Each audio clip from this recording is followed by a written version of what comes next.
I'm Batman. And I'm Peter. And this is Who Asked for This? where we Look at a pop culture topic and we look at how it was made and who was involved. And this is like the second time we've done this, but it's kind of the third. It's actually technically the fourth. But we haven't released the one before this because Eric hasn't edited it, and this one's probably going to come out before the one that Eric edits. So there's going to be a lot of references to the last episode, but this is going to be the definitive second episode because I'm editing it. And also, we're not looking at one movie, we're looking at 3 movies because it's spooky season. And what's the spookiest thing you can think of, Eric? Clowns. I was gonna say. For a second, I was trying to do some improv. Really. I was gonna say, what's the spookiest thing you can think of, Eric? Besides the bloody election, am I right? That's the most political we're getting.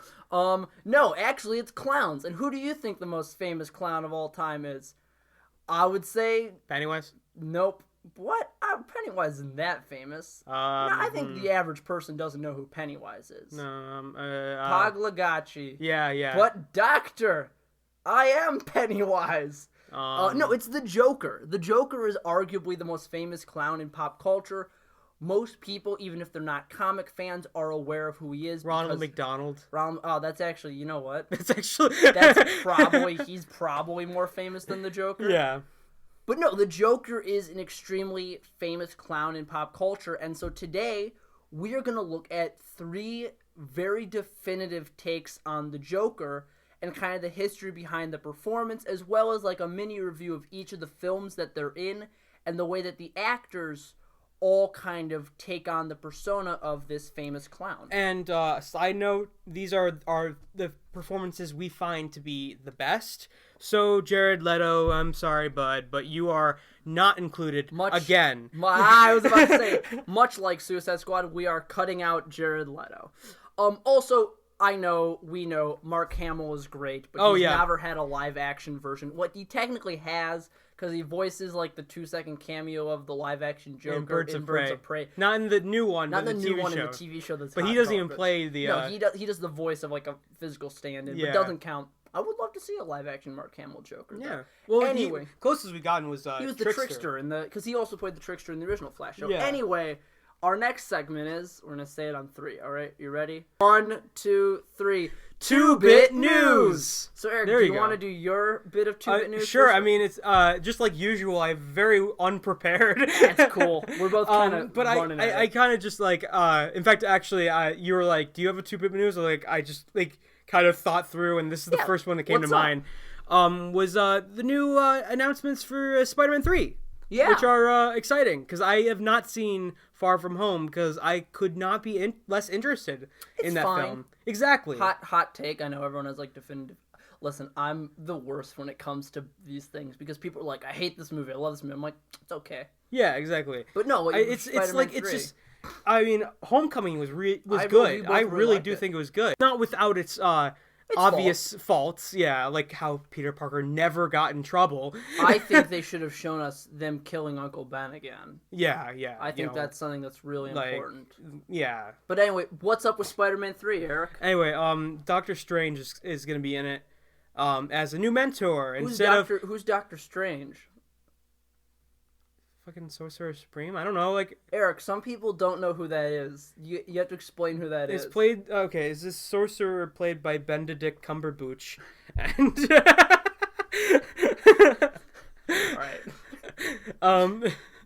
Benedict... Everyone... You know what? I don't know what I'm saying. Yeah, everyone fucking knows who... Everyone watches these movies. Everyone's seen a Marvel film. And, I mean, they're not cinema, but... But, he's gonna be in it as a new... mentor figure. Is that definitively said? Because that's what apparently has been said. Because I hope not. I read it's going to be more like his Thor Ragnarok cameo where he pops in. I hope, because I mean it would make sense that Spider-Man has. It's literally the hero's journey. Obi-Wan comes in, introduces himself, trains Luke Skywalker, then dies. Then Luke Skywalker's on his own, and he has to. He gets Yoda. Yoda dies too. Yeah, but Yoda dies in the 3rd one. Yeah, but that's the thing. Yeah. Yoda dies, and he's... in the Luke's on his own. And also Luke gets all the character development between 5 and 6. That's my point. Yeah, no, I get what you're going for. Sorry. That's literally the hero's journey, and what happens is Spider-Man has a mentor mentor dies in the second one, he learns to be on his own. Yeah. Now that's over with. Yeah. Now he can be on his own. He can be on his own. Now you can do whatever the fuck you Home want. Alone. Yeah, exactly. But besides Doctor Strange, what do you think this means with Doctor Strange coming into the MCU? Oh, well, he's gonna after this one is going to be Doctor Strange and the Multiverse of Madness. Ooh, spooky. Yeah, and guess who's directing that? I don't know, Eric. Is it Scott Dickerson? No, it's Sam Raimi. Who's Sam Raimi? No, I know who Sam Raimi is. He did the Evil Dead trilogy. Yeah, That's well, it. He did nothing else. Yeah, nothing else. Yeah. There's no other. Nothing involving Spider-Man. Well, he did Drag Me to Hell. Yes. That's it, though. No Spider-Man films. But anyway, No, he directed the Sam Raimi Spider. Well, yes. Yeah, he directed he's the fucking Raimi. Sam Raimi. He did the Raimi trilogy. He Spider-Man. did the Tobey starring Maguire, high schooler. Tobey Maguire, yeah. 30-year-old man, Tobey Maguire. He directed the Tobey Maguire Spider-Man movies, and people at first were like, oh, he's coming in for Doctor Strange and Multiverse of Madness. That means Tobey Maguire can be in that. Well, You think Tobey Maguire's going to show up in Spider-Man I think 3? Tobey Maguire and Andrew. Everyone thinks that because Other casting news. Guess who's also coming back in a role that they've been in before? Jamie Foxx. Jamie Cox? I was gonna say J. Jonah Jameson, but then you start saying Jamie Foxx because what's his name? Oh, Jamie Foxx and the guy who plays J. Jonah Jameson. Yeah, I wish I really should. The guy from Whiplash. Yeah. You know who we're talking about. But anyway, two people in the same roles, even though he's been very adamant about the fact that Jamie Foxx is not going to be blue in this one. Which I'm okay with. But also that kind of can be explained because he maybe. explodes in the fucking. He dies in. He dies. Spider Amazing 2. Spider Amazing 2, yeah, exactly. Everyone's favorite movie. Yeah, Spider Amazing 2. Anyway, no. Subtitle, not as amazing as you think. It's not good. I really don't like that film. Anyway, he could come through like that. He could have been teleported through the multiverse through electricity or whatever. I don't know. It's a fucking superhero movie. Listen, I'm just saying, I think it's going to be like J. Jonah Jameson, who, spoilers, shows up at the end of Far From Home, where he's just playing the same character, but it's just this universe version. And even if it is that, cool. I think that there's something here. Like, they wouldn't just bring in Doctor Strange unless... And more importantly, Jamie Foxx's Electro is such a very oddly specific character to bring in. Because no one ever really said that he was amazing as and no one's like, oh, although boy. He was good. I really did. He was fine. It wasn't his fault. He did the best with what he could, and I love him as an actor. So he's a great actor. He's in a lot. He played the blind dude. Ray Charles. Ray Charles? Ray Charles is blind. Yes. Yeah. I knew that. Okay. No, anyway. Yeah, he was in Murder Taxi. Yeah, he was. Anyway, You don't know what that means. It's the movie with Tom Cruise. The one where he's an assassin and he takes a taxi and I know what you're talking about. Sorry, continue. But what do you think now you cut me off and I don't know what I'm saying. You're talking about Jamie Foxx. Oh, yeah, okay. It means something. It's an oddly specific thing. I'm sure he'll be, like, in this own universe as another version of the character or whatever, but, like, it's oddly specific to also have Doctor Strange in it. Like, I know he was also sort of a mentor figure in, Infinity War, but like not really. It's just an oddly specific character to bring in right in a couple months before his own movie comes out, and like there's so many things that seem like they're connecting to sort of multiverse, and also they're talking about Spider-Verse, Spider-Verse, yeah. But also like Marvel is literally like they could do whatever the hell they want now. Oh yeah, man. Like they put in the effort. That's the difference between them and DC. Like they've put in the effort of developing all of these characters. Really like not jumping right into the absurd. Really developing the absurdity of the comics and really like embracing it. Whereas DC is like, okay, in Flashpoint we're just gonna like go all out. Of it. And that's why I don't think it's really going to work very well. I mean, I'm very curious and I'm excited, but like I don't think it's going to work really well. Yeah. But in a live-action Spider-Man movie with like Spider-Verse movie now, it could work. Yeah, because you get Andrew Garfield back. You get Tobey three Maguire back. Well-developed characters. No matter you get the guy who played Spider-Man in the Japanese TV show back. You do it all. I think he's dead. Is he? Ah, nuts. Didn't Toto? Yeah, is he still alive? He is 65 years old. He's still alive. They can totally get him. Put him in a suit. Please. I also want Topher Grace to come back. You want Topher Grace's Venom? Yes. Why? Because I would love to have Topher Grace and Tom Hardy interact. Just interact. Oh, that was actually one more Spider-Man 3 news. It's the day we filmed this. They're talking about wanting to get Tom Hardy in Spider-Man 3. This is all just like, and also, I mean, but that's rumored. That's not like an official thing. Like the Doctor Strange and Electro, that's definitive. Yeah. Marvel has said it. Jamie Foxx. And also, this is all they're saying. This is all stuff that's never been done before, which technically Spider-Verse has, but it's only been done through animation, which has been the easiest way to do it. I mean, like, whereas like live action, you have to build up all this shit. You can't just like. And also, who knows if I think Tobey Maguire would. Tobey Maguire actually, I think, liked being Spider-Man. Oh no, Tobey Maguire loved being Spider-Man. I don't know would Andrew Garfield come back. Yeah. Do you think really? Andrew Garfield also loved being like. Well, yeah, but do you think he would come back? Because he's busy doing like Silver Lake stuff. No, it's a great he movie. Definitely That's our favorite movie. All three of them. Podcast. I watched an interview of Tobey Maguire on Spider-Man 4 and like his thoughts in the movie, and he genuinely like it didn't seem like he was acting. Like he genuinely like really liked being Spider-Man. I think. Like, well, no, you did. It wasn't just. I don't think it was just the movie, like the money. I think he just genuinely like. And on the subject of money, if they did come back, there would be a lot of fucking money in it. They'd probably get paid well.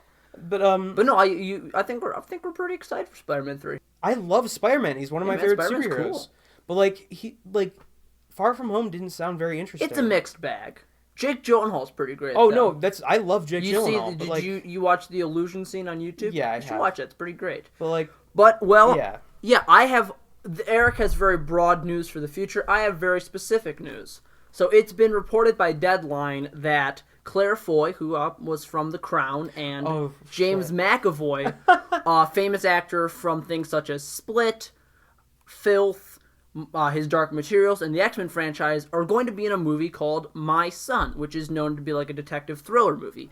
Here is the statement.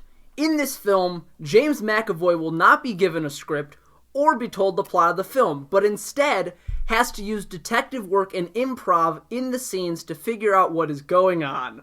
So, how do we feel about that? I didn't actually know it was a investigation. Like, yeah, it's like a detective film. It's a detective film. That actually is a really good way of... So, I like to think... I understand what you're going to say. You think it's going to really add the realism in, like he's going to have to like piece together, like Claire Foy will say her lines and he'll have to figure out what's the best way to like attract us. Because I like to think that he's just chilling in his trailer. They come in, they rush him, they throw a bag over his head, and they just chuck him on a set, and they go, something is happening. Claire Foy goes, James McAvoy, me son, he's dead. And he's like, oi, what's up with that? Oi, matey. I don't know. He's Irish, right? He's Scottish. He's Scottish. But like, I just imagine, like, it's like a fourth wall breaking thing, and like Claire Foy will say something, and like James McAvoy would be like, "Is that a clue? Like, do you know where I can find your? It's Blue's Clues, but with James McAvoy. Like it's just like he's looking at the director like, what the fuck is going on? Like, am I supposed to get this? Like, figure it out, James. Just do some improv. And I think James McAvoy is the person who can do this. Yes, I think he because he's a weird actor, and because you've seen Split, right? You saw Split. I've not. Oh, you should see Split. And life has been pretty good so far. Split's pretty good. Split's wow, that was a sick burn. It's a good movie. Glass is okay. I'm wishy-washy on Glass like every day. Sometimes I just wake up and I just look in the mirror and I go, didn't like Glass. This Glass is really wishy-washy. Well, no, like I think it's fine. I think some stuff is bad in it. I think some stuff is good. But I'm very interested to see what on earth My Son is. Welcome to Who Asked for This? We watched 3 Joker Batman-related films. We watched Batman '89 by Tim Burton, The Dark Knight by Christopher Nolan, and Todd Phillips' 11 Oscar-nominated film, Joker. And in each film, there's an actor who plays the Joker. And we're going to go through each film and analyze what each one did and who asked for this. So the first movie we watched was Batman '89. Just a really quick, just history lesson on it. Tim Burton directed it. It was kind of the biggest movie ever when it came out. Well, it was. I love the way you said that, that's all. Yeah, and the reason that Batman '89 was created was because the 60s Batman with Adam West was like, kapow, bam. people just thought Batman was silly and he was Yeah. campy. And so they're like, we want to make like a dark Batman that's like, it's going to blow your socks off. It's going to be the realest thing you've ever seen. But it's not so gritty that it's not fun. Yeah, and so they get Tim Burton, who had kind of pitched an idea, and they're like, yeah, man, you did Edward Scissorhands, and I think Ed Wood before this? I don't know Tim Burton. I don't think Edward Scissorhands was made before that. No, because Edward Scissorhands was his breakout movie. Really? Yeah, he made Edward Scissorhands, and people were like, "Whoa, this Tim Burton dude." How old weird. is that film? It's like early '80s. Oh, yeah, it was young Winona Ryder. Because it's really young Winona Ryder and really young Johnny Depp. Because Johnny Depp had done. Well, because Johnny Depp doesn't age. It's hard to. Well, yeah, it's hard to gauge. Nightmare on Elm Street, and then he did like Edward Scissorhands. It's hard to gauge what. Well, he did 21 Jump Street. Then what year? Oh yeah, he was in that. Yeah.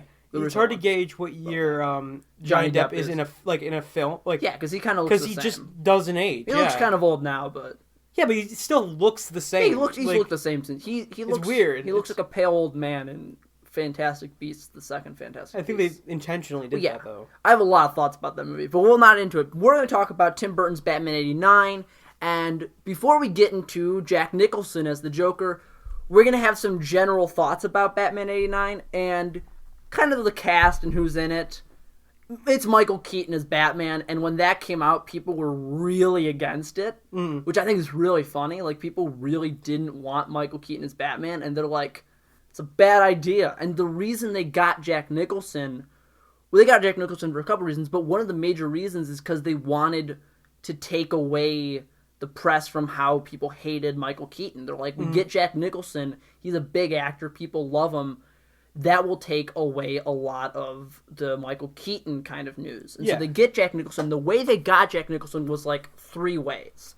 First thing is they put out like a little like casting towards Robin Williams, who people would know as a very comedic actor in his early days, and then he did some serious roles later. But they offered him the role of the Joker, and Robin Williams was really pumped about this.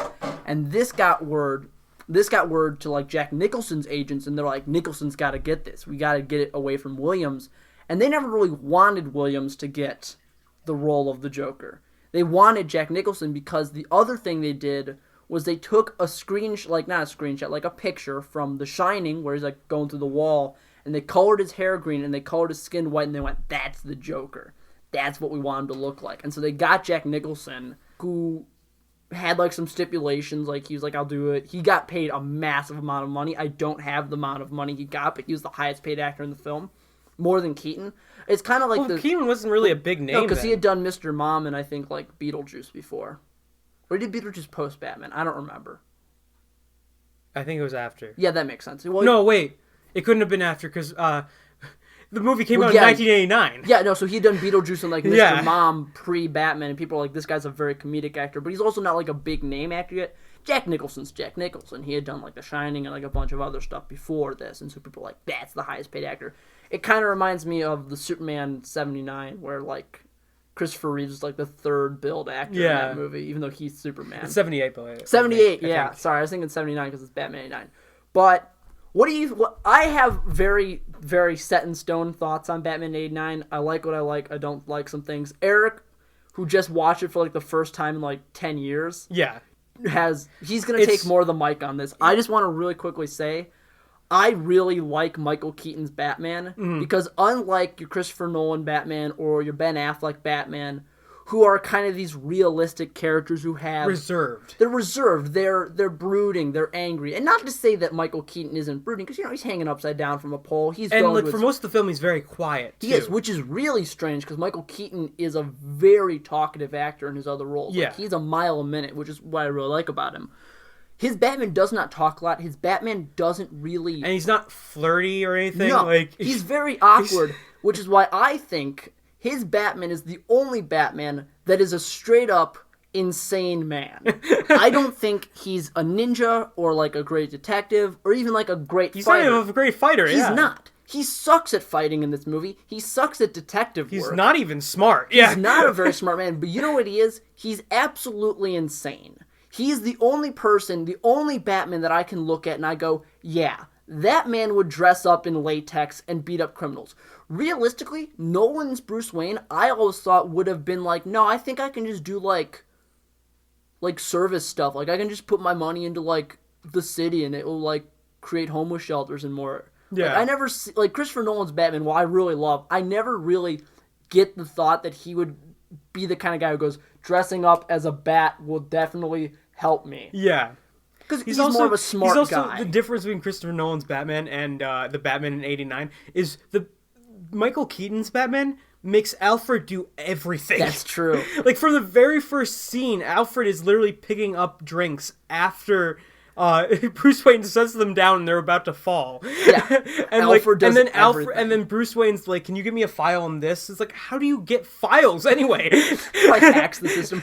That Batmobile is sick though. Yeah, but like Bruce Wayne just like he just comes in and immediately gets the shit kicked out of himself. Oh my gosh. From the very first scene he's in, like it's He just walks up on these goons and they just like fire at him. And the reason they notice him is he's not stealthy. The reason his sneakers. His sneakers makes like his sneakers make squeaks. Squeakers, if you will. His sneakers squeak and they notice him and they're like, "What the fuck?" And they just shoot him. Fun fact about those sneakers, actually, they originally wanted Nike, them. right? They are Nikes, but originally, like, corporate was like, Tim Burton, we want the Nike symbol to be very visible because we want our Batman to be very brand heavy so we can, like, make a lot of money back. And Tim Burton's like, no, I'm an artist. No. We're not putting Nike symbols Also, on my Batman. why would you put... I agree with him. Like, why would you put a huge Nike symbol on Batman's boots? Like, he's already a goof in this movie. Yeah, he is a goof. But, you don't get a lot of Batman. I think that's something that we can really segue well into the Joker is Batman is not... He's a heavy presence. You get the really cool scene of where... I'd argue he's not. That's the weird thing. People kind of put, like... I know I always do this where I mention a film later on that we're going to review. Yeah. But the reason why Dark Knight works so well is because Batman's not in it a lot either, but people mention him. It's obvious. You see people fear him. Both the Joker and Batman in that film have a presence. From one of the very first scenes, a guy's like, "What?" Like, I have criminals like, "I'm sorry, I'm out of here because." And the other guy's like, "What are you, superstitious?" Is a guy dressed as a bat, and like from the very first scene until like. And so on, people mention Batman, and he's a celebrity. Yeah, in the Dark Knight. But in Batman '89, like there's at the beginning of the film, there's a reporter. Well, not the reporter. I'm saying there's a news article that mentions a guy dressed as a bat, and then for most of the film, everyone denies that there's a guy dressed as a bat. No one wants to decide whether they agree that he's a thing or not. And even when it's opened up that he is real, and he reveals himself to Commissioner Gordon, still people don't believe him. Yeah. And then there's this whole like side plot of a investigation that literally goes nowhere because Vicky Vale finds out that he's Batman because Alfred lets her in to the Batcave. Yeah. So it's like it's all just and a little backstory would be that this film was written during the 1989 screenwriter strike. So Tim Burton wrote a lot. After it was halfway written, he wrote the rest. That's why there's like a lot of choices that people do not like. Because Tim Burton famously has said that he does not read Batman comics and he has never really read one. Like they just like it was his idea to have Joker be the person to kill Bruce Wayne's parents, which we see. And it was his idea to have Alfred let her into the Batcave, which basically defeats the idea of her being an actually really cool character. Yeah, man. And she actually does shit in the movie, and then out of nowhere, all of her work is just useless because she just is allowed in the Batcave and finds out that he's Batman, and then it turns into a soap opera for a few minutes. Just a bit. And I'm not the biggest fan of this film. It's not like Tron, where I genuinely do not like Tron. There's enough stuff that you really like. There's enough stuff that I really admire this film. Like the set design is amazing. The set design is fantastic. I know, and the miniatures are the best I've ever seen, even to this date. They're really good. And I think that's something with Tim Burton is like a very coin flip kind of director with what you look, and sometimes his style doesn't work for things, and sometimes it really does. I think, and I know it's such a cliche to say the city is its own character. It is. But in this version of Gotham, it's so its own character. It's amazing. It's dirty and it's grimy and it's this gothic giant architecture of like people just holding things and it feels alive. Like when the Joker throws this parade with the balloons and everything, you just feel the massive weight of this city, and it's really cool. And it feels like it's like Batman 1960s turned into a more darker. Like, you have this Joker who literally holds a parade, and he has a inflatable clown, and that just shoots out poisonous gas. Yeah, and I think like, it's just so Cesar Romero, but like, he's a murderer. People kind of like just look at Jack Nicholson's Joker and they go, "Oh, he's just doing Cesar Romero's Joker." He is and he isn't. Also, remember, Cesar Romero is the only other person before him that's played Ever the done character. the Joker. Yeah. That's why over time it's developed as a character. I mean, there's so many things for Heath Ledger's character that have moved over to Joaquin Phoenix, or even Jared Leto, who we're not really going to talk about. But there's concepts from every Joker, because the Joker as a character is a really large personality. You can take one idea from him and you can do an entire character of that concept. And Jack Nicholson's version, which we're going to get into now, he is the gangster version of the Joker. Mm-hmm. We meet him as a person. The majority of this film is just kind of the Joker. It's a Joker. It's a Joker origin story. You don't get an origin story for Batman, but you get a Joker origin story. You get a lot of Jack Napier, which is the name of the guy before he becomes the Joker. He's like a mob enforcer. He goes to a chemical plant. He's like, "Hey, corrupt cop." But anyway, he's like, "Hey, corrupt cop, here's a sandwich full of money." And I'm like, if anyone saw that, just go, "Yeah, that criminal's having a sandwich full of money." Anyway, Batman chases him down, they fight, and then Jack Nicholson takes a tumble into a vat of open chemicals. No, Batman drops him. Batman drops him into a vat of chemicals. Because this Batman is a murderer. But anyway, then Jack Napier falls in the chemicals, he comes out, he goes to a doctor, and the doctor's like, "Dude, I tried to fix you, but like, I can't." And then Jack Napier just looks in the mirror. And here's the thing that I really like, that people are split on, is the forced forever smile. I really like that. I really like it too, because A, it really leans into this kind of I think that's very much a Burton decision of like, because I mean, yeah, but like, I thought that in certain times Joker in the comics himself had a forced smile. In some of the comics, yeah, there's this thing where he's forever smiling, but that's not like a definitive canon thing. That's like Elseworlds, like some off stories. Oh, okay. Because like the current canon Joker, he can frown, he can do whatever he wants. It's not a forced smile. Yeah. But in this one, it's literally, he's smiling forever. It's pinned up on the sides of his face, and it's a really creepy look. Mm-hmm. And when he's the Joker, it doesn't look too creepy. The thing that he does in this movie that's really disturbing to me is he paints, because the Joker, he gets white skin, he gets bright green hair, he goes into the old mob boss, he's like, "Wait till they get a look on me," and then he shoots him, he's like, "I'm the Joker, baby." Yeah. And he's like, "I'm going to call myself the Joker." He dresses in like weird eccentric outfits because, he's gone insane. He's got chemicals in his head. But the thing that he does that I think is so interesting is he paints his face skin-colored, like skin-colored makeup. Yeah. And so it's regular Jack Nicholson. But it's even creepier with that smile now. Because I think it falls into the Uncanny Valley. Mm-hmm. Because we're talking about the Uncanny Valley again. And it's worse that it not worse as in like it's a bad decision. Like, this looks really good.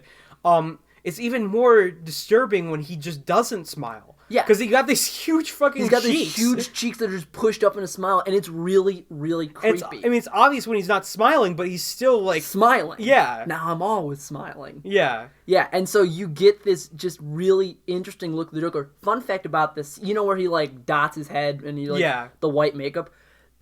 That's like 3 layers of makeup on Jack Nicholson. He has like a regular. I was wondering layer. How they did that. Like, did they like? Well, I'll get into it. The thing, like when they like it had. Did it have paint on it? Like, no. You think that's what they do, but instead, so they have like regular makeup on Jack Nicholson. Then they have the white makeup, and that's like one type of like chemical, and then the skin colored makeup is a different type of chemical with like makeup, and then on the rag is a third type of chemical that when it touches the skin-colored makeup, it will remove only the skin-colored makeup, but it will keep the white makeup on. That's amazing. It's so much effort, and it's really cool. Because I just thought it was like they would have white makeup on. And it's a white like towel handkerchief. I just thought they had white makeup on there, and he just dabbed it. It's 3 layers of It's 3 chemical layers to do this really cool scene.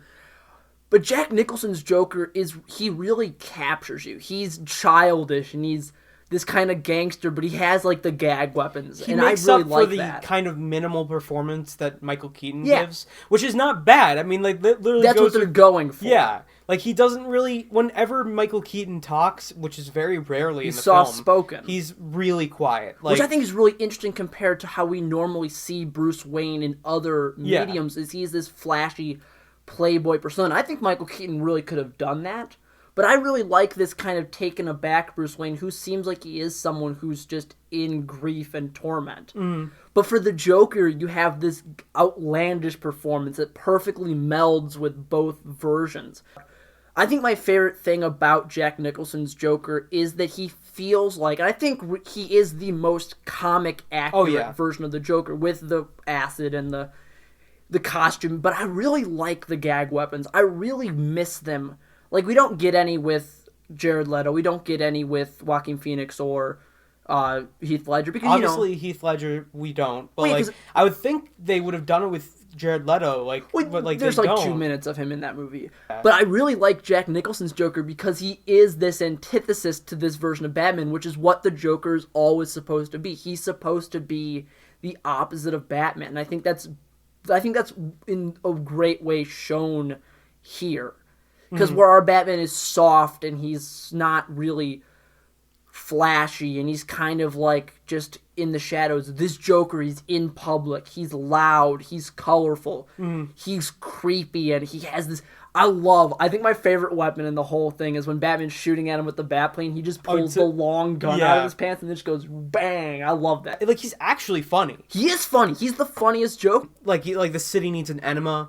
Yeah, I fucking love that That's a line. great line. Unlike a lot of like the other Jokers, like his laugh, it's not based off of his laughter. It's based off of like his. I know that sounds weird, but like usually, like everyone when they hear that there's gonna be a new Joker, they're like, "What is his laughter like? It has to be perfect." His laughter's kind of a normal laugh. It's just kind of a normal But laugh. Jack Nicholson's kind of Yeah. like laugh, which is kind of It's creepy. still in its creepy, own. but that's not the reason why he's kind of creepy. It's like that he's way too okay with everything that's going on. And I think it's really interesting that he does something that I always love in villains, is he invades personal space, which is a really oddly specific thing to say that I love in villains, but I really like villains who just get a bit too close. The reason why him and Heath Ledger work so well is because like they created this archetype of like the villain who talks too much and says creepy shit. Yeah. But, like the reason why they work rather than like the usual like people writing a villain and trying to sound really creepy, where it's like I killed a man before just to watch him die, or the scene where Heath Ledger's in the room and he's talking to that guy and saying like, how many friends have I killed? How many of your friends? It's a really creep, but you can see what I mean. Like that, It's the casualness of it's the how they view but it's themselves. how you write it first, and it's how you perform it. You have to get the perfect person. Yeah. You can tell that there's like some for both of the actors. They both say things the same way because I think the makeup. They both do the weird. And I'm the Joker.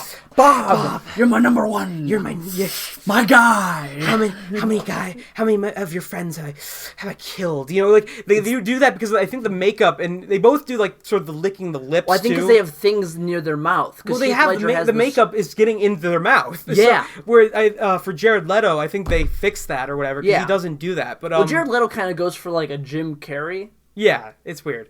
But anyway, so like I was weird. It was weird. I was watching Jack Nicholson's performance. I'm like, this really seems a lot like Heath Ledger's, and I remember the reason why Heath Ledger did that and like licked his lips was because of the makeup. It was so messily done, if that's a word.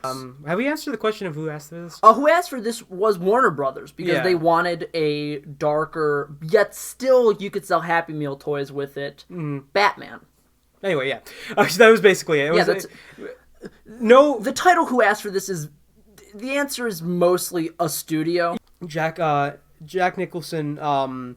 He seems to be having the most fun with his role out of all the Jokers because he doesn't. Because he's the least serious of them all. Well, yeah, he's the least serious, and there's not a lot of like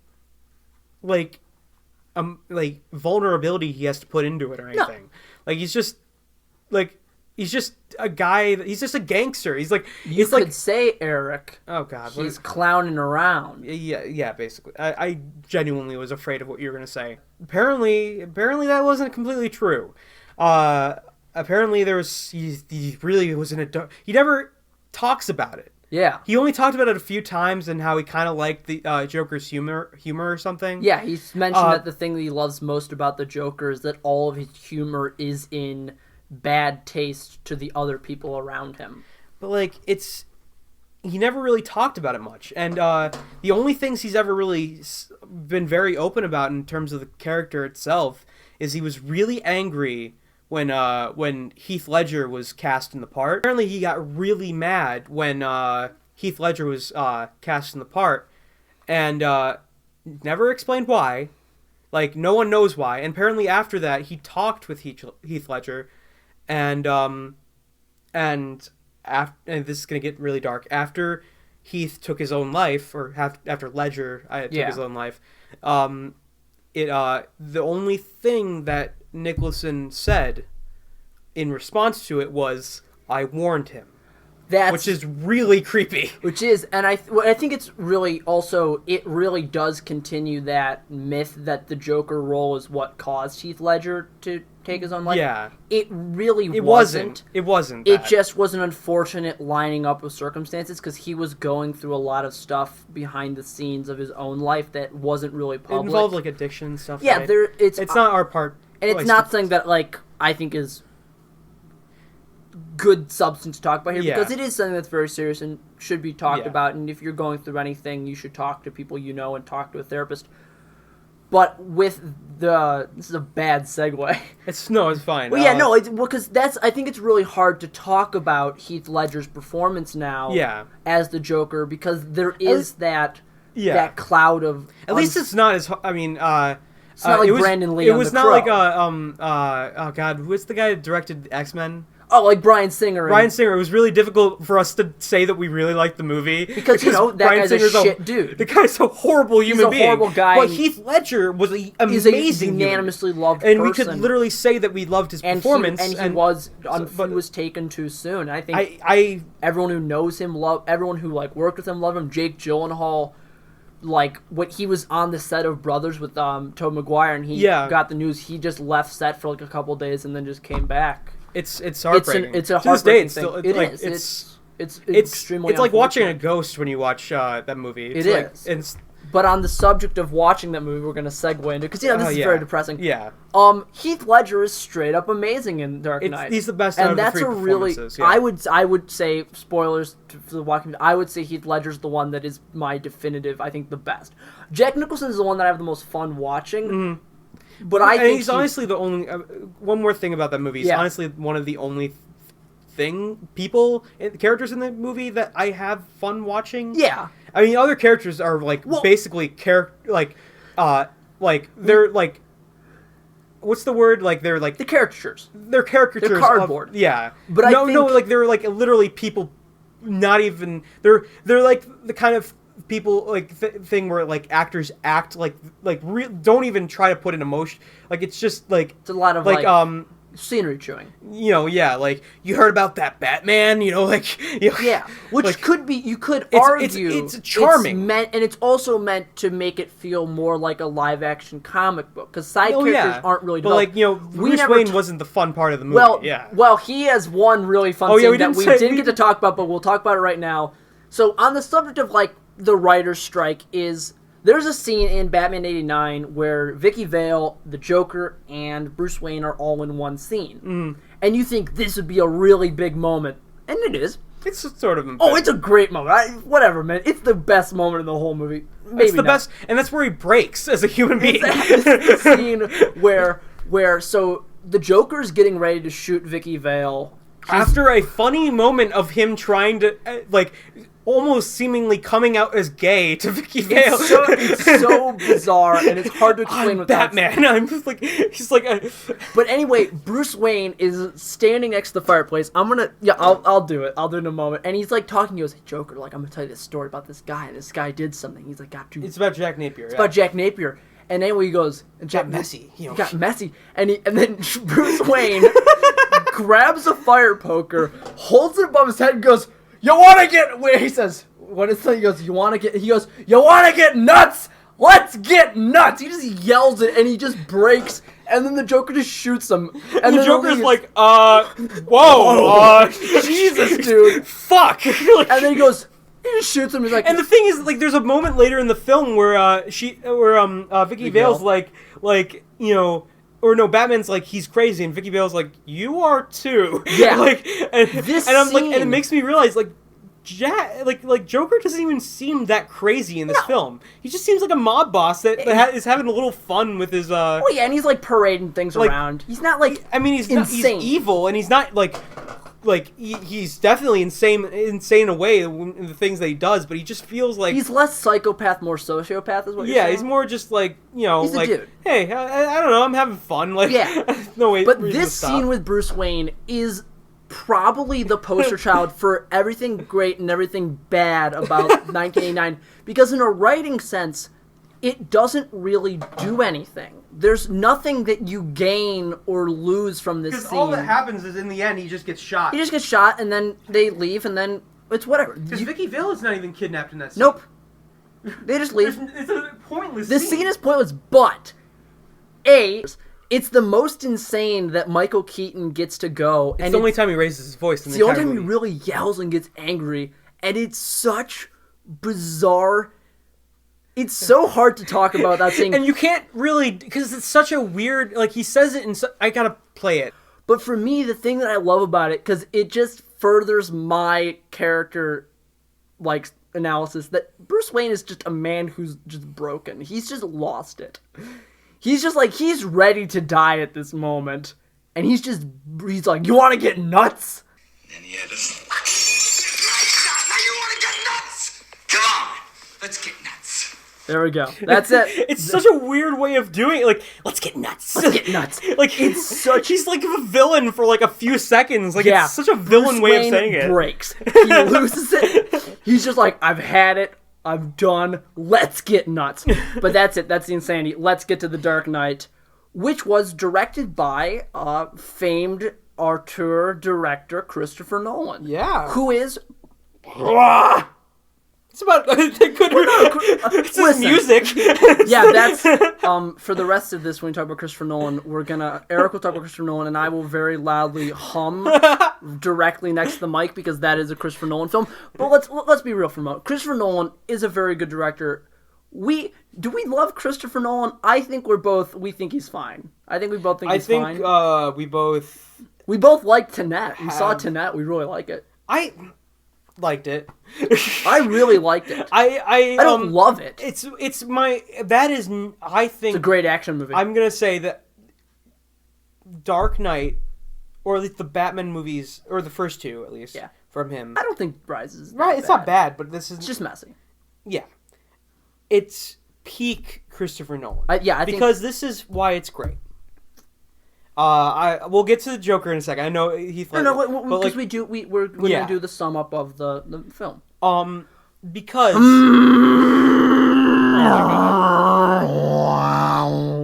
The sad part is that actually does. That's when they're trying to talk on the train tracks in Tenet. You know what I'm talking about? People who've seen it. The 10 people who also went to theaters. No one was there. We saw it alone. Like, safety wise, we were the safest people there. Yeah. There was no one. Even they were wearing the masks in the movie.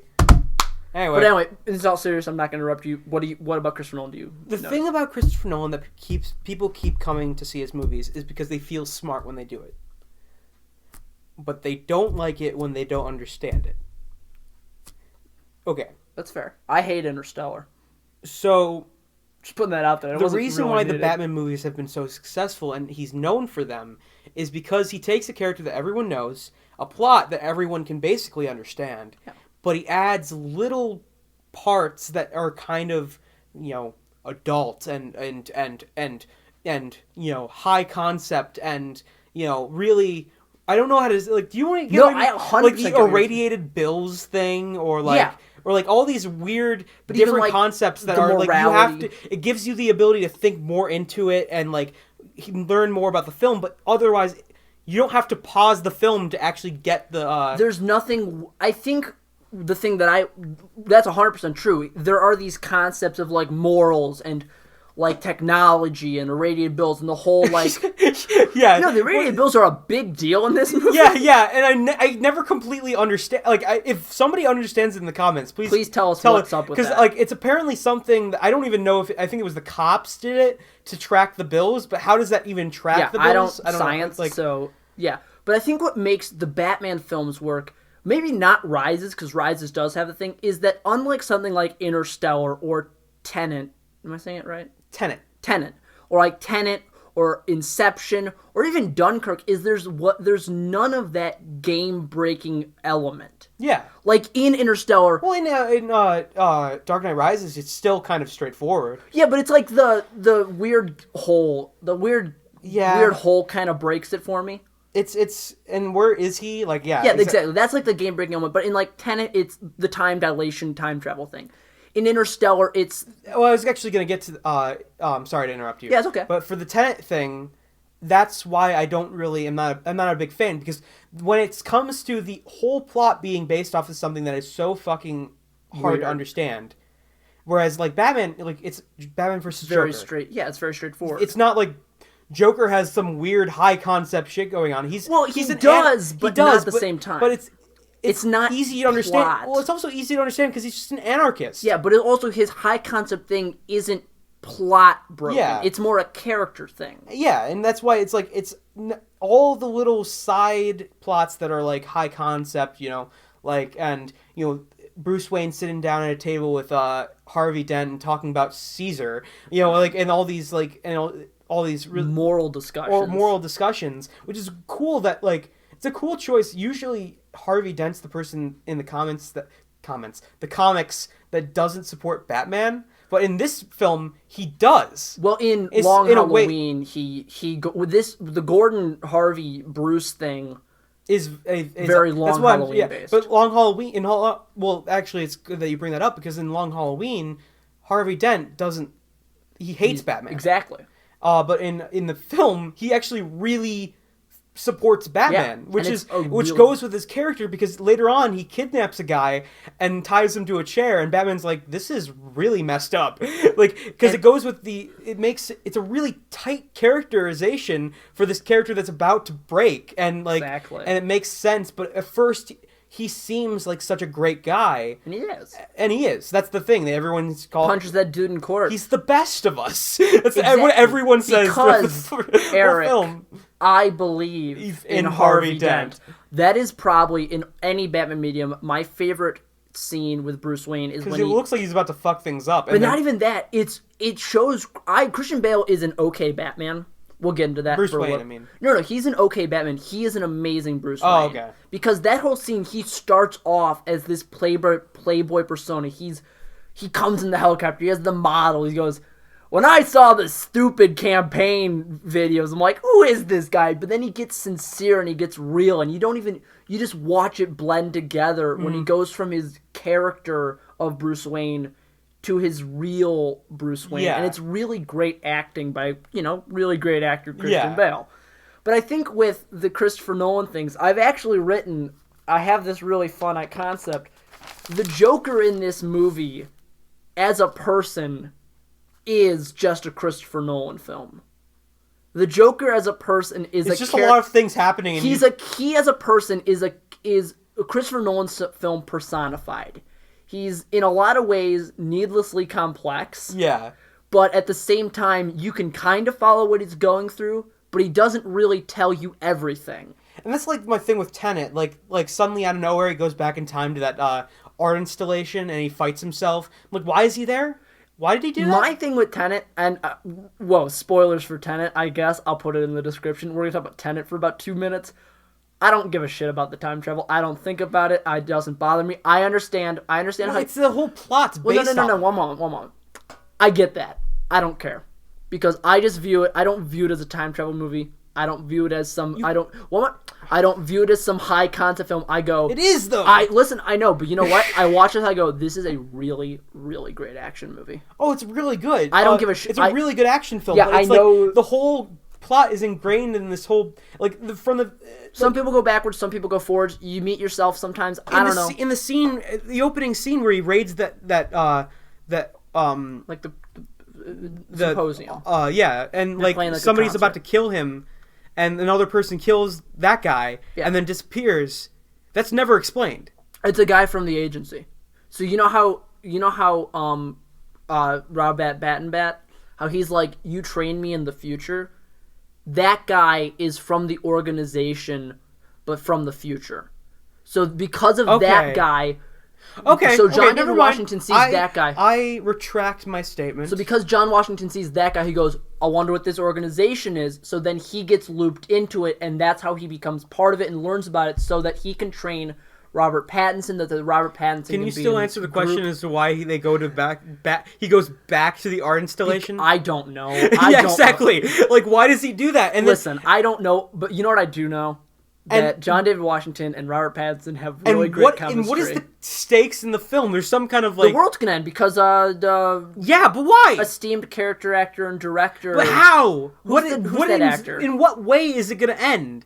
They say that it's worse than the nuclear annihilation, but like... Climate change or something, I don't remember. It's something to do with time, I'm sure. Yeah, what's the actor's name, though, who plays the Russian guy? I don't know, but I know what you're talking about. He plays the really fancy wizard in the second Harry Potter, Harry Potter and a Chamber of Snakes. Back to your regularly scheduled Batman podcast. But no, I think what works really well with Heath Ledger's Joker is the same thing that works really well with Jack Nicholson's Joker, is that the second he comes on screen, he immediately just takes up all the space. The pencil thing. I think the funniest thing, and listen, this is not a dig at Christopher Nolan. You know the opening scene with the whole like bank heist?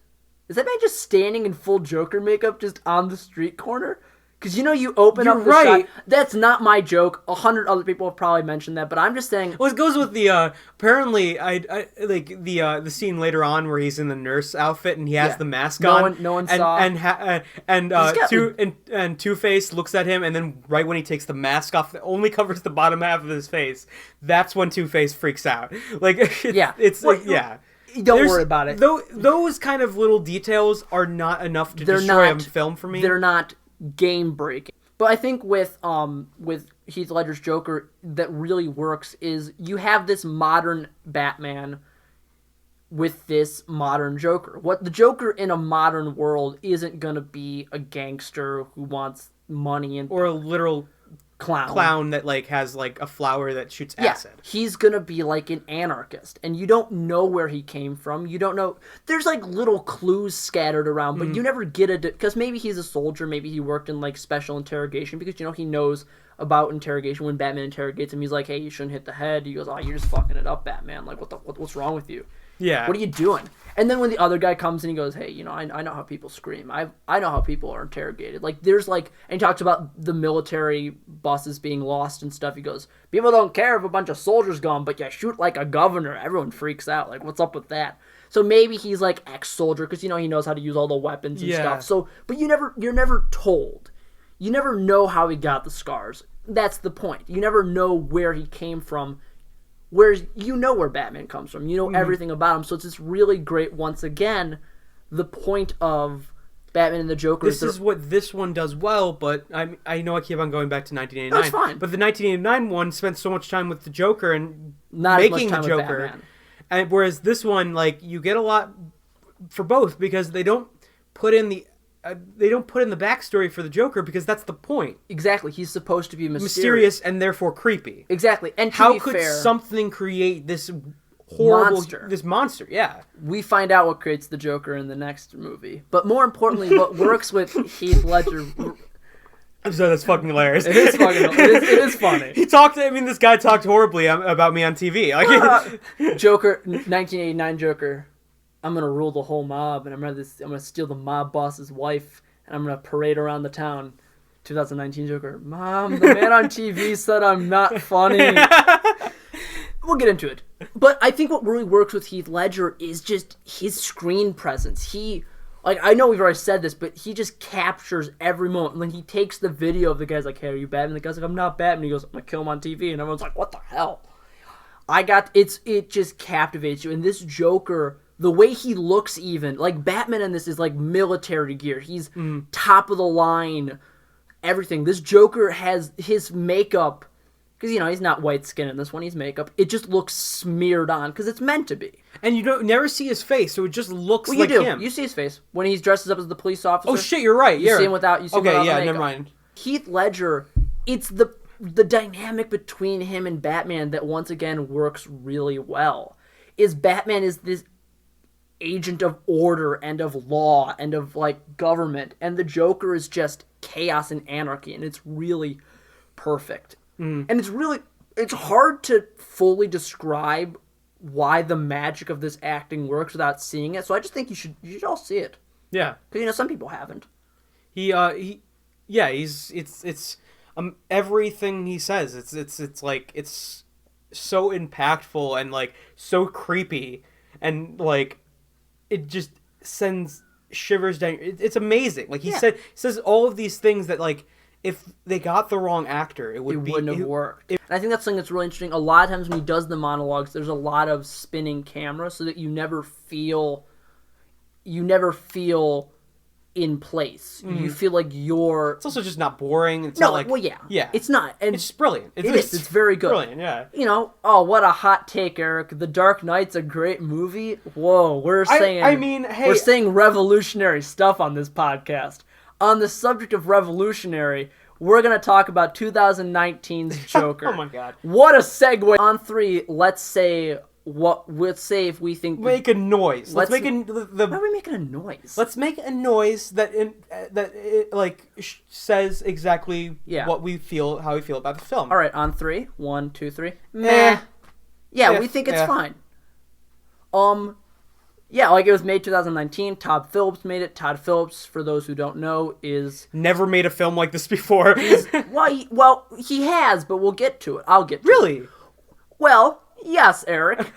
Holy shit, okay. He made the Hangover trilogy, he made Old School with Will Ferrell, and he made War Dogs with Miles Teller and Jonah Hill. Now, it's funny you say he's never made a film like Joker, because I think War Dogs is a lot like Joker, because War Dogs is Todd Phillips trying to emulate Martin Scorsese's The Wolf of Wall Street. You're right. And Joker is Todd Phillips trying to emulate Martin Scorsese's Taxi Driver, as well as King of Comedy. Now, that's not... I'll say why... let's let you Taxi go. Driver works better than Joker, but... Yeah, we'll do a little overview of the film. The film was nominated for 11 Oscars. It won 2 of them? It did win some. Yeah, well, it won for music, which is definitely deserved, because the composition was really great. That scene where he's in the bathroom and he's dancing and just the it was music and Joaquin Phoenix. It was the 2 best parts of the movie. Yeah. The cinematography is pretty good too. Oh yeah. The cinematography is pretty solid. Really good, yeah. And the directing's not like Todd Phillips didn't do bad in directing. Todd Phillips did. I don't think he should have been nominated over Greta Gerwig. Whatever. But yeah, exactly. I know it's PC gone mad, but also saying Todd Phillips isn't a big fan of the PC culture. Really? You never heard that interview? Holy crap. Where he's like, people are like, you gonna make a 4th Hangover movie now? And he goes, man, the PC culture, he goes, stop me from making comedies. And then Mark Maron, who, by the way, if you blink, Mark Maron is in this film. He's in it for about 2 seconds. He plays De Niro's, like, assistant. Mark Maron, a very famous stand-up comedian who's, done his fair share of, like, edgy stuff. Yeah. Also has a podcast. He's like, yeah, that's bullshit, Todd Phillips. He goes, listen, like, I know, he goes, if you're going to do comedy, the point of comedy is to punch up. He goes, if you're doing comedy and you're just, like, being a dick, then that's not comedy. You're just being an asshole. Like, and that's Mark Maron's words, roughly. But, yeah, he was talking with Danny DeVito about it. But Todd Phillips made a movie about a sad old man who's, like... he's not old. He's not old. Well, how old is Joaquin Phoenix? He's, like, 40s. Early 40s, I think. I don't know. Joaquin Phoenix doesn't, like, look like any age. He just kind of looks like a man. That's a really good way to describe it. He just looks like a person. Like, I don't know how old he is. That makes me really want to find out how old he is. You look it up. But the plot of Joker is Joaquin Phoenix plays a really skinny guy named Arthur Fleck. The thing about Joaquin Phoenix is I always get his name spelled wrong the first time I ever... You just want to... You can just use Eric... Joaquin Phoenix. Not walking Phoenix. That's what he sounded like. That's what he does a lot in this movie. He walks a lot. He does. There's a lot of walking in this movie, just thinking about that. But anyway, he plays a man named Arthur Fleck. Arthur Fleck 45. is... Wow. Oh, he's 45? Nice. Yeah. He also has a baby now. Yeah, he does. Named after his brother. Yeah, it's Passed really away. sweet. It is. Him and Rooney Mara, who are like the perfect couple because they're both weird indie people. Well, no, because it's adorable because he's such a she makes him like a teddy bear. Like yeah, it's man, weird. He's a soft dude in real life. But like he's so like he doesn't. He's tried to stay out of. He's like a lot of social anxiety. Yeah, and like stuff, then you see every picture of him with Rooney Mara, and he's they're like hugging. adorable. It's adorable. It's so cute. Like, I'm happy for both of them. Anyway, he plays Arthur Fleck, a man who is a professional clown by day and attempted stand-up comedian by night. A lot of things happen. He lives with his mom. He's kind of an incel. He's not an incel. I was making a joke. No, I know. That's not... I'm not going... I know. I was thinking about this earlier, and I was like, they literally treat him like shit the entire film. They do.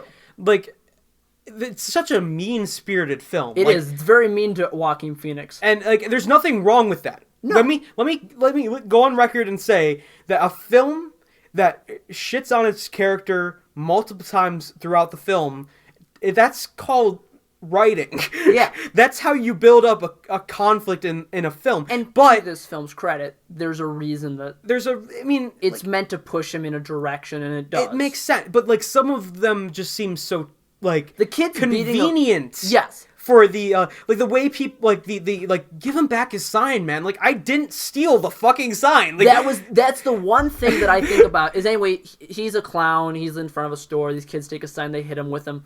He literally it's the one. He could bring the pieces of the sign. He could have brought the sign. And go, hey, a bunch of kids hit me with this sign. You have to explain to the music guy that I can't give him the sign back. They broke it in front of me. That's the one thing where I'm like, you could probably like the gun in the hospital. Yeah, that's on you. Oh no, that's on him. That scene's great. But actually, that's a great scene. But like, there's so many times at random points when like he could literally say what he means, or like a conflict could easily be resolved, or people just act like non-humans. Yeah, like it's just like people act rude to him just to further the plot. Yeah. Like, and the thing is, these characters, like his mother, yeah, for example, that was the thing that really hit me. His mother's also like not fully there. But that's the thing. I thought at first, but the thing is, at first, his mother is a really nice woman to her. A woman to him. Yeah. I don't know. Really nice mother to him at first. Yeah. And then out of nowhere, she's like, "Oh yeah, you're not funny." I'm like, "What the? This Whoa. is so This doesn't make fit with what we've previously seen." And even if she, but that's the thing. Even if like it would be so much more impactful if turns out like she's such a nice person, but oh no, she's actually insane and she abused him. Yeah. Whereas like, and you know, like all we've seen is her building him up as a person, you know, and like, but like actually it turns out she's the reason his life has been ruined from the very beginning. Yeah. But and also that kind of just happens. Yeah. And like at that point I wasn't even just like amazed, like I wasn't even surprised because she does seem like a dick to that point. Like, yeah. And like there's no real, like it's a really straightforward movie. There's no real, even when they do there is a twist. Even when there is twists, it's not really surprising. Like no, he shoots the guy in the head. Oh, okay. I was gonna say that Zazie Beetz is not real. Well, she is real. That's the biggest one that surprised me. But when that happened, they also did it in such a stupid way where they ran through every scene with her.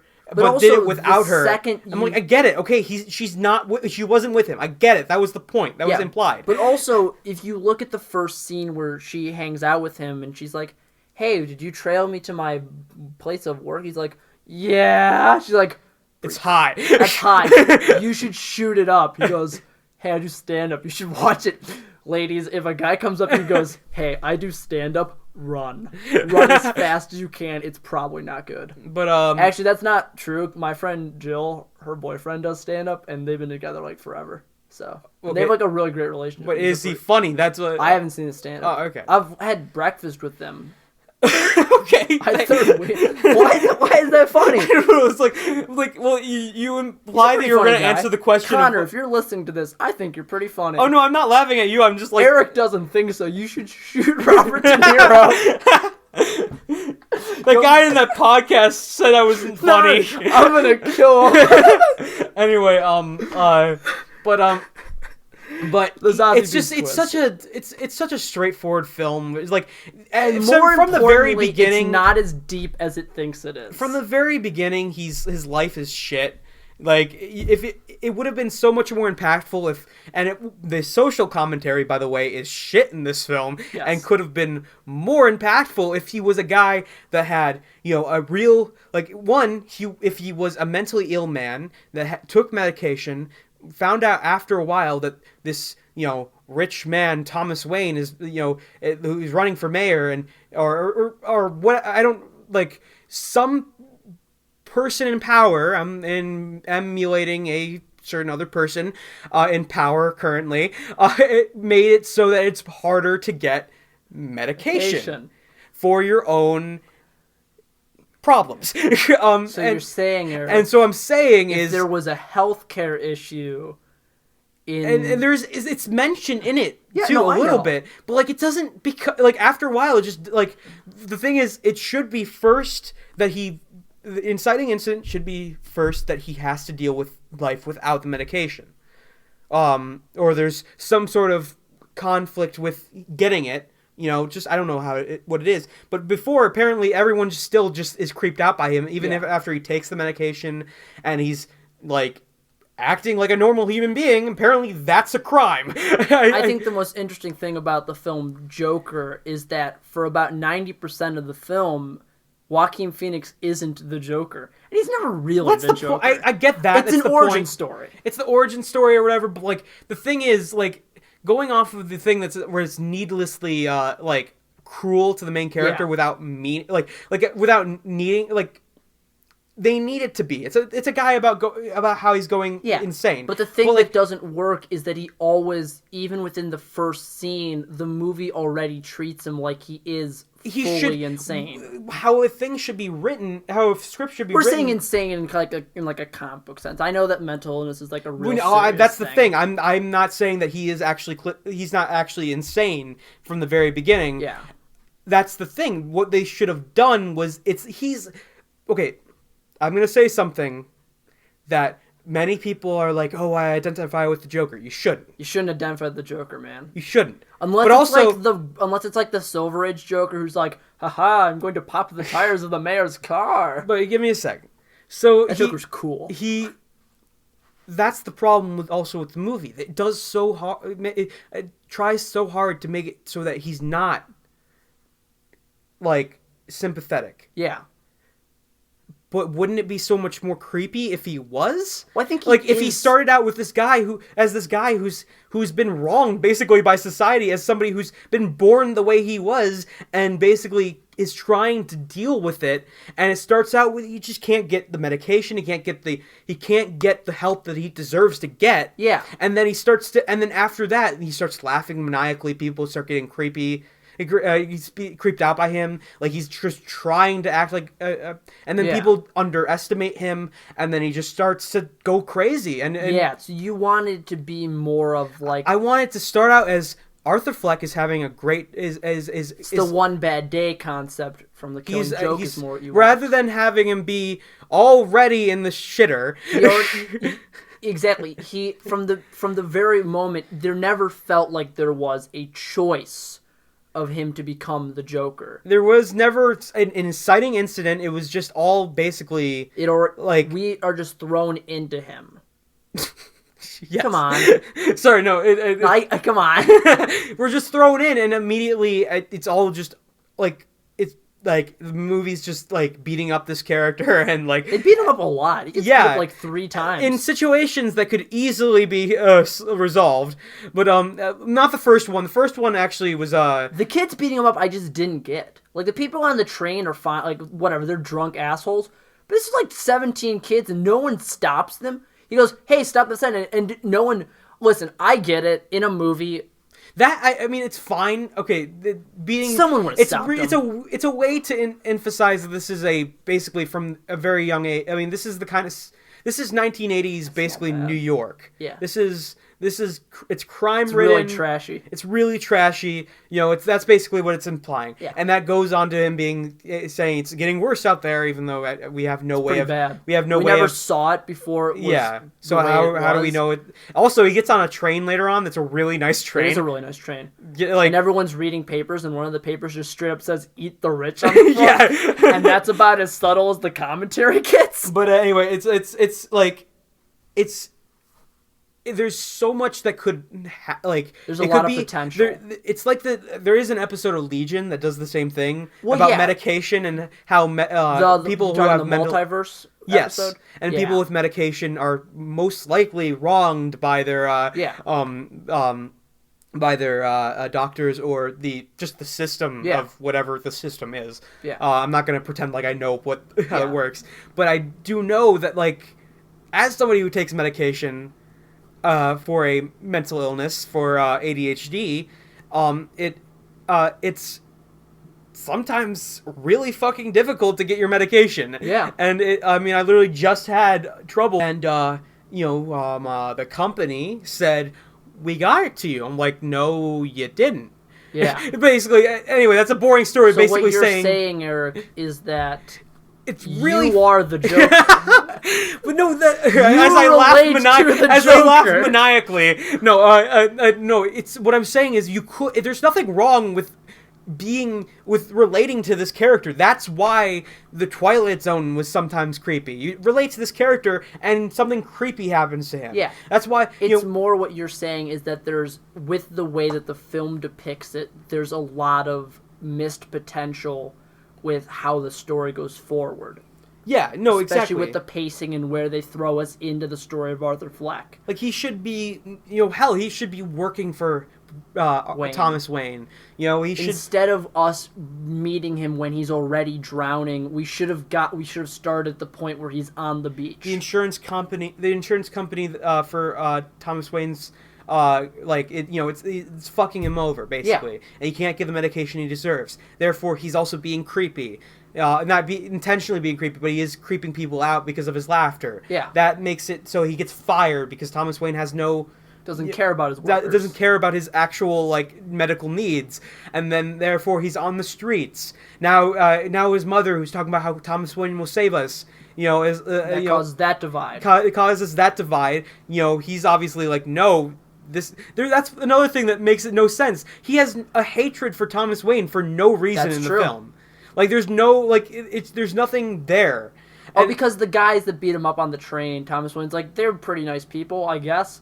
And the Joker's they beat me up. Oh, okay, yeah. But also, Thomas Wayne from the doesn't very know. beginning, though, it seemed like Yeah, he does Joaquin kind of Phoenix just hate Thomas Wayne. Arthur Fleck does seem to have a hatred for him for some reason. Yeah. I think one thing that I really do find interesting about the Joker is, one, Joaquin Phoenix, who is a very great actor. Amazing. He's great as Johnny Cash. And he's great in this, too. He is great in this, and it's almost everything he does. Even the fact that he lost, all the weight. He is a skeleton man in this film, and it really, really helps the way that he looks. He looks deprived and hungry, and he looks just gone, he's gone. And so when he becomes the Joker, it's really cool because as a comics fan, he's not the comics Joker. He's not really any version of the Joker. And I think that's one thing that you can argue with this film is it doesn't really embrace its comic book nature, but it doesn't really do anything with being the Joker. But I would disagree. I think that when he becomes the red, the yellow, and the green suit and the makeup, he's way more free. You can even see it the way he walks. He's way more animated. He's way more clownish. He's way more the dancing he does. And I know we've all memed the stairways to death, but that is so impactful with the film because it is this one moment where he's finally free. It's not like the bathroom scene where it's slow and unsteady. It's fast and it's wild and he's just gangling arms everywhere and it's really great. And even wherever he goes, he's causing this chaos like the Joker does. And so when he gets onto the Murray show, by the way, Robert De Niro is really good in this movie. Like, I feel like that's weird to say all of a sudden. He's got a weird, like, kind of like, I don't want to be here, but also I'll do my best kind Yeah, of which is because Robert De Niro's personality. kind of been sleepwalking his way through everything for Yeah. like the past 10 years.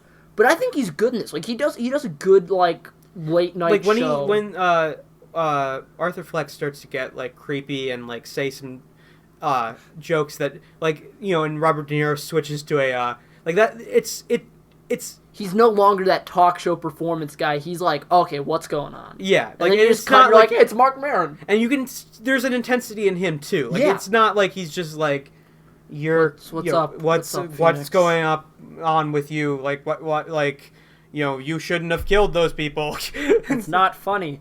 It is, and I'm tired of thinking it's not. It's my impression of the Joker. Ah, Yeah. fucking Waluigi. Wah. I'm gonna shoot Robert De Niro because I'm not in Smash. Anyway, I was gonna go in the whole thing, but we No, don't. but Robert De Niro's very good. But Phoenix, when he does become the Joker, he's a really great Joker. Because he's not sad anymore. And listen, as we said for about 20 minutes, he's meant to be just kicked and beaten and just crapped upon.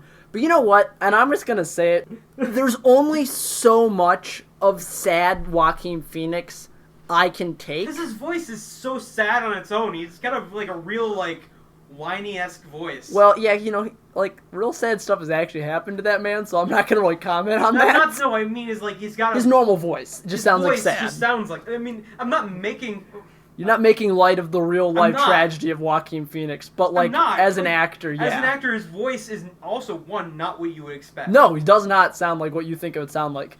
No, but I think there's only so much of just pathetic Arthur Fleck I can handle. So I really like when it changes gears to him being the Joker. I like him being this version of the Joker that's not really like any other version of the Joker we see. Yeah, I agree. It's a chair, I swear. He really does stand on his own, and it makes sense that he would get an Oscar for this. I still think he should have gotten it for Gladiator, but that's just me. Like, I think he should have gotten an Oscar way before this movie. Seems like the Academy wasn't entertained. I don't get it. Fuck you! Is that the line that the world's greatest actor Russell Crowe says? Oh my god.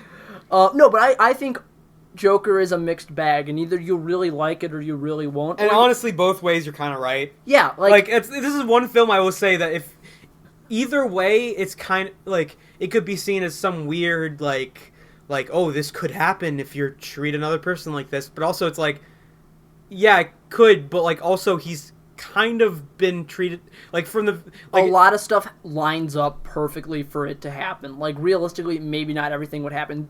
Like, if you think it's the most brilliant thing ever, or you think it's just pretentious garbage, you're probably right either way. Yeah. First off, there's like a film lot of, is subjective. yeah, but not just that. It's like there's a lot of thought put into it. Probably not from Todd Phillips. Get wrecked, Todd Phillips. But like You're the Rob Liefeld of movies. yeah, he is. Holy shit. Yeah, if you know who Rob Liefeld is, you think that's funny. We're not going to tell you who Rob Liefeld is. You have to look it up. But Rob Liefeld thinks he's Rob Liefeld of the movies because he Liefeld. thinks he has creative Rob freedom. Liefeld's the Larry Bird of movies. I don't know anything about Larry Bird. If you're a basketball fan and hate me now, that's cool. Anyway, but with Joker, it is such a mixed bag of how you view it. But as a Joker performance, when we get to the Joker performance, I think it's quite good. And I think it really does stand on its own as its own really creative thing. It's just a really, really good character movie with Joaquin Phoenix doing a really good job. Okay, so this... Okay, welcome to This Is Why This Movie is Better Than That One. This is why Taxi Driver works, and why Joker doesn't work as well. Because it goes with what I was saying before, where the main character of Taxi Driver, the titular Travis taxi Bickle. driver, or that, anyway, has a pretty good life beforehand. He has nothing really bringing him down. I mean, hell, later on, being a taxi driver is actually pretty great because he gets to meet the mayoral candidate. Oh, well, yeah, he does. He gets to meet the guy who's running for mayor, and he's like... And gotta he's clean like, up the yeah, streets. yeah. And then he finds a girl he really likes. And he takes her to a porn theater. That later on it starts to get a little Weird. But like what I'm saying is, he's not shit on from the very beginning. Yeah. He has a pretty good life beforehand. Like, he's not a guy who seems to be... But it's also heavily implied from the very beginning, but not said, that he has some mental issues. The famous shot of the water bottle with the fizzing, you know, like, and how it lasts forever. Yeah. And how he's just staring at it. And him being a vet and everything, there's obviously something there, but that's why later on it makes sense. Instead of him saying that he has some kind of like problem, like schizophrenia, like they literally say for Joker later on, like, yeah, it's not, it doesn't what's the term? It doesn't hold your hand as much as Taxi Driver. Like, Taxi Driver doesn't hold your hand as much as Joker does. Yeah. It doesn't, when if there were to be a scene of Robert De Niro with the girl for most of the scene in the movie, and then he realizes that the girl wasn't with him, it wouldn't go through all the fucking scenes to show him alone. Instead, it would have just shown her being like, "Who are you? Who are you?" And then you use the audience to go, "Oh, yeah, exactly." Instead, it wouldn't waste your time. Yeah. Also, Robert De Niro doesn't climb into a fridge in this movie, so like I actually kind of like that. 0 out of 10 stars. Okay, yeah, exactly. I don't know why. I just I don't know why does he? Did he unplug it beforehand? Is he just because he's like not he's in his underwear? Yeah, he's in his underwear for like a couple scenes in this movie. Yeah, you see a lot of walking. You don't see like his his penis or anything. Anyway, so anyway, he So yeah, that's why, like, it's a basic bitch reason, but like it's a fair reason. It's a fair reason because the way you write a story is the main character, he's in the status quo. Yeah. The inciting incident happens. He's now put into a world that he's not used to. And then from there on he has to deal with that and then go back to the status quo. Yeah. Whereas Arthur Fleck, from the very beginning, apparently the status quo is that he just would be constantly shit on. So where is the inciting incident that would bring him into the world that he's not used to? Him being beat up by the kids, or is it him losing the psychiatrist, or is it him? Exactly. There's a lot of things that you can't pick out when the change happens because it just felt like it's always been there. Yeah, exactly. And like, even he's like, you know, are you even listening to me? Like, you know, do you even listen to my problems? Like, I got this book. Got a lot of stuff in this book. But right, knock jokes. And I can't really remember what was the inciting incident in Taxi Driver, but I'm guessing it's just that he became a taxi driver. Yeah, I think it's maybe the Martin Scorsese cameo. Martin Scorsese's like, I'm gonna kill my wife or something. But it's me, Martin Scorsese. Oh my god. Anyway, he's like from the very I mean, it is the first scene of the film that he becomes the taxi driver, but he's not like as the taxi driver. A lot of good things actually happen to him. Like, he does talk about how people have sex in the back of the car and he has to clean up, you know, semen, basically, yeah.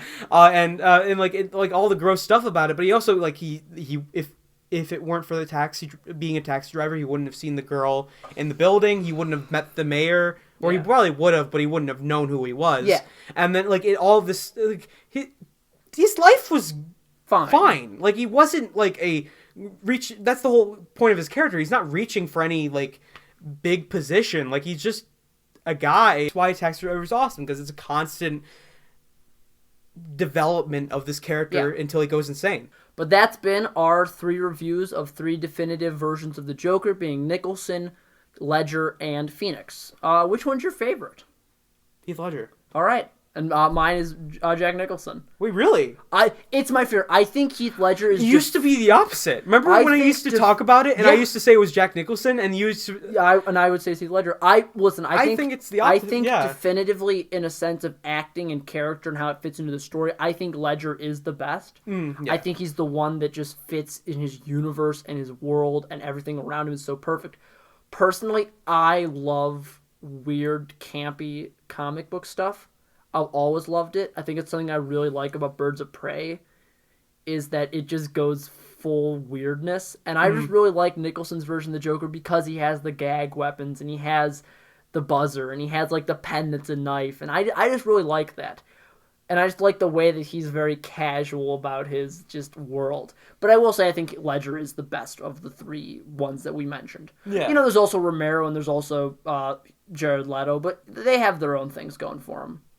I mean, Cesar Romero's awesome. There's no really... He refused to he refused to shave his mustache, and I think that makes sense. I would 100% believe the Joker would be a guy who's just like, I'm not gonna shave my mustache. Yeah. You'll have to kill me first. No, but that's it. That's our review of all the three Jokers, which, hey, you know what? Ties into the current thing going on in the comics at the moment. There are three Jokers. Yeah. And also it's Halloween. That's why we And did also it. it's spooky season. Spoopy. Spoopy.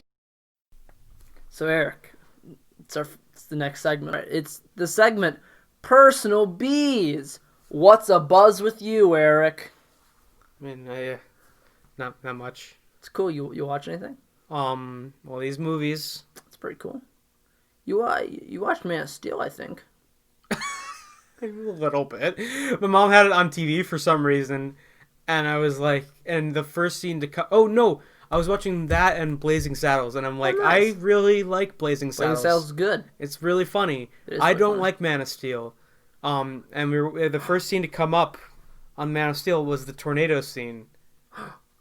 You mean where supportive white guy Kevin Costner just stares at his son while he dies, and his son could do something about it, but his dad told him not to. And that's the conflict of the fucking movie. Yeah, man. Well, actually, I think it's really funny because in 78 Superman, Jonathan Kent dies from a heart attack. Something that's why it's impactful. Superman can't do anything about it. Couldn't do anything to stop it, and that's why he's like. And the reason why he tells him not to use his powers is because he would be above humans, not because humans would fear him, but like you can't use your powers for like football, I guess, because you would be better than everyone. You know, like but you can use them to help. You can use them to help people. Like it's not like he wasn't restricting him to be like a good guy. You know, like. And also it's kind of ironic that the reason that Kevin Costner's character dies is because he doesn't allow his son to help people. So basically he just screwed himself over. His character's a dick in that movie. Yeah, he's like, you should let those kids die. Really should have let them die. Yeah. Maybe, but the point of that scene I get is like it's hard to be Superman, and I like listen. Well, we have lots of thoughts on Man of Steel, but no, you watch the tornado scene and you watch Blazing Saddles. And I watched Blazing Saddles, and I was like, this is better. Yeah, man. Because it's not high art, but it's a fucking funny movie. Very funny, man. And it has some actual it has. Not social commentary. I mean, it's... Well, I would disagree. There's a really definitive commentary in that movie. You know what you're that right. is? You're right. Racism and racists are stupid. Well, yeah, and actually that's kind of the joke on it. It's like it basically talking about... There's this... We get to Todd Phillips, actually, on this, because everyone says in the PC culture you couldn't make a comedy like Blazing Saddles, and those people miss out... Are very, very wrong. Because the whole purpose of Blazing Saddles is that it's lampooning... people who are racists and stuff. The whole point of it is that every single character who is racist is shown to be a complete and utter moron. The only person who is... Not in terms of them being stupid in general, but in terms of them being stupid because of their specific racist beliefs. Exactly. And the only person who is smart and competent and just... great is this African American sheriff. Yeah, and that's why it works. The guy who plays Willy Wonka. Yeah, and Gene Wilder. Gene Wilder, who's I also I love their dynamic in it's film because they're both like we don't really care what people think. We're just kind of we're gonna do what we have to. Yeah, it's a great movie. No, I watched, actually on the subject of Man of Steel, I watched something very similar to Man of Steel. I watched season 2 of Amazon's The Boys, which just wrapped up about 2 days ago. And dude, it's great. Like, it's so good. I won't get into too much of it because it's really hard to talk about it without spoiling. Mm. But if you haven't seen it and you like comic book like materials and stuff, you should watch it. It perfectly kind of satirizes the current industry of like the Marvel and the DC universe. It also satirizes just industries in general. Yeah, and it perfectly throws this lampshade on like consumerism and like capitalist evil, and it's like really cool. And it also has great actors. Anthony Starr's Homelander continues just to be one of the best working villains on TV. they add this new character who's Stormfront, and she's really interesting, and she plays like these sides, and like Carl Urban is in there, and they add more humanity to Billy Butcher, and you get this idea of Homelander, who in season 1 is an awful, evil person, and he's still evil in this season, but you get this underlying kind of humanity to him, and for moments you kind of like, you feel for him, but then he's like back to just doing terrible things, and it's like this really interesting concept where you even look at like today's politics and stuff, where you know how I said we're not going to get political, we're going to get political for 2 seconds. The idea of how... Oh, no, I'm very into us being political sometimes. Well, yeah, there is a lot of, like, these, like, fascist things going on, and it's, like, the second you can call things like these things and, like, Proud Boys and whatever, but the second you throw around the word, like, Nazis, people are like, whoa. Yeah, exactly. It's like the Quartering. You know who the Quartering is? He's like a YouTuber who makes all the Brie Larson is the worst videos. Oh, yeah. And he's defended Nazis, because Michael Giacchino, the guy who did the score for The Incredibles, is like, fuck Nazis, am I right? And then the Quartering's like, whoa, dude, you can't just say that. You're gonna like anger a base of people, and it's like, mate, they're Nazis. In some circles, that what might be you could be considered offensive. offensive. But it's this idea of that Stormfront, she exists to rile people up, and Stan Edgar, who's the head of Vought, played by Giancarlo Esposito, the great actor that he is. Yeah. Billy Butcher meets him, he's like, why the fuck you working with a Nazi, dude? You're like an African-American guy. And he's like, yeah, man, it's for money. He goes, Stormfront makes people angry, and angry people buy merch, and they do things that people want. And you can look at this idea of Donald Trump, and I know, like, we're going to get political here. Donald Trump has nothing in common with his base. He's not this downtown earth kind of like down-to-earth guy who made his money the old-fashioned way. He was born into his money. He got everything handed to him on a silver platter, but somehow he has gotten this ability to have these people believe that he stands for them and he understands the working man, but he doesn't. And I mean, arguably, like, neither does Joe Biden. But I think what works really well with The Boys is The Boys lampoons this right-wing, idealism of this. But on the same way, it also very honestly kind of just lampoons this way that corporations market, like, progressive, liberal ideas. There's this whole amazing running gag throughout the show of Girls Get It Done, which is like this female empowerment moment. But it's bullshit. It's a thing that Marvel specifically and like Disney wheel out of like, hey, look, in our film we got like 2 lesbians for like a second. Yeah. Like Maeve, Queen Maeve, she in this season comes out as a lesbian. Not intentionally. Not intentionally. Homelander strip outs her on like national news, and she just has to play with it. And the second that she's outed, Vought has a campaign all ready for her. They're like, we're gonna market you and your girlfriend.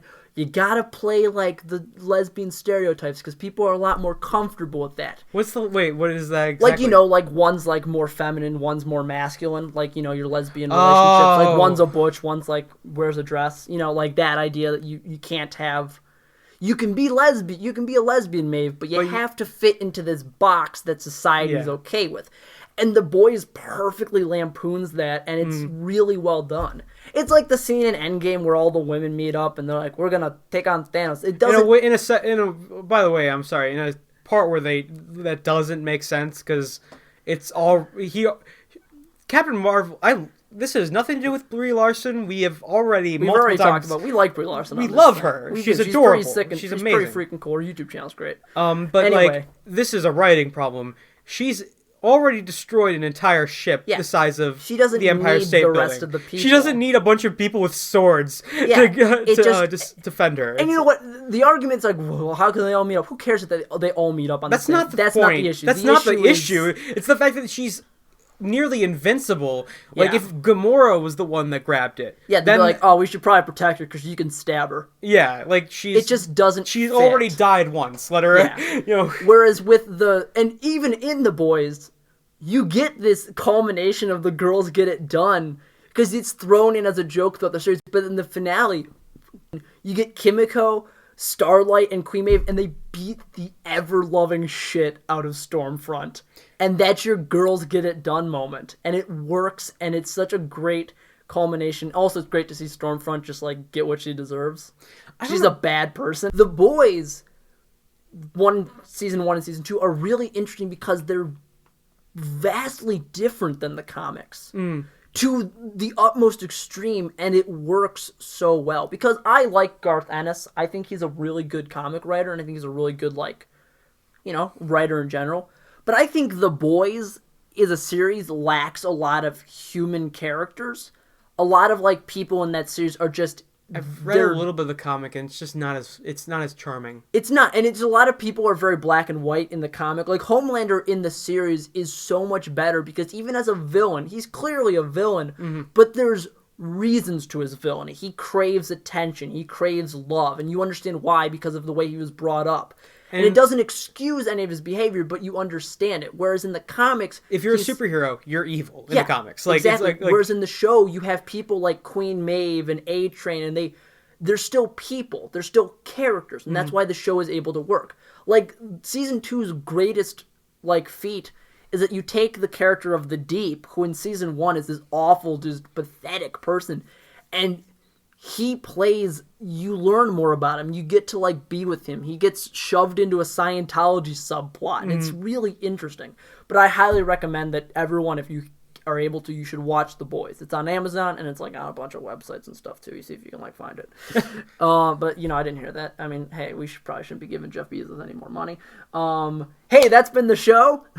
That's not a political take. Jeff Bezos fucking sucks, and I'm just saying that there's a lot that this has been it's a ride of an episode. This has been a ride of an episode. I don't know what is going to be edited out or not. I'll figure it out. Anyway, that's the show. If you like it, feel free to review it, do whatever you want, comment, send us an email at whoaskedpod20@gmail.com. We'd absolutely love to get back to you. Thank you very much. We understand it's a long time and we haven't been on for a while, but thanks for sticking with us. We'll see where this goes. There might be some changes in the future. There might not. We'll figure it out. And we're going to do what we always do. We're going to end out with our catchphrases. Eric, which catchphrase? Go for it. Throw something out there. I'm the Joker, baby!